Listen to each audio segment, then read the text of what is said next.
Sabi nila, kapag daw hindi ka nag-asawa, pagsisisihan mo balang araw. Yung iba naman ang sabi, kapag daw nag-asawa ka, pagsisisihan mo rin eventually. May mga nagsabi naman na mag-anak ka kasi pag hindi ka nagkaanak, balang araw magsisisi ka dahil walang mag-aalaga sa'yo pagtanda mo. Meron naman akong mga kakilala na nagkaroon ng anak, in-expect nila na aarugain sila ng mga anak nila hanggang pagtanda, pero hindi nangyari and then nagsisi sila. They were asking, bakit pa nila ginawa to? Bakit nila ginawa yan?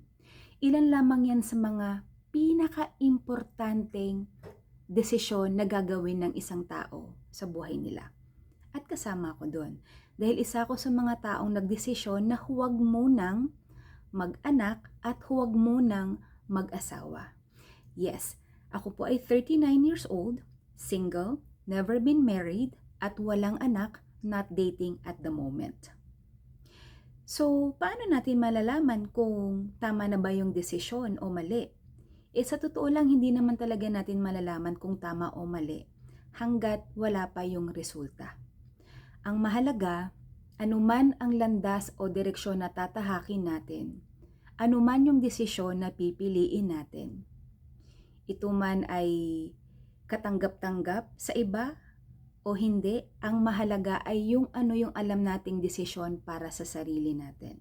Kasi tayo lang ang nakakaalam kung ano yung nararapat. Tayo lang ang nakakaalam ng mga pinagdaanan natin, mga adhikain, mga pinagdaanang pagsubok, mga pangarap at plano sa buhay. At tayo lang din yung nakakaalam ng bulong ni Lord. May bulong yun na kung ano yung purpose natin sa buhay.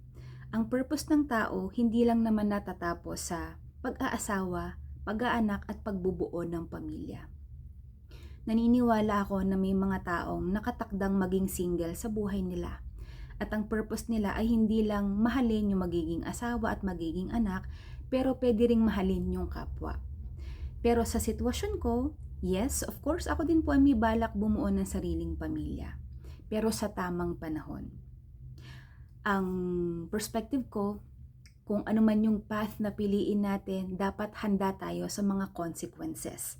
Ano ba yung consequences? Ito yung resulta o kahihinatnan ng mga pinili nating desisyon. So whether it's positive or hindi para sa iba, or yung ina-expect mong outcome o hindi, ang mahalaga doon ay paninindigan natin yung consequences. Kasi lahat ng actions na pipiliin natin sa buhay natin ay mayroong kaakibat na consequences. I hope meron ka napulot sa perspective ko na to, and I'll see you on the next one. See ya!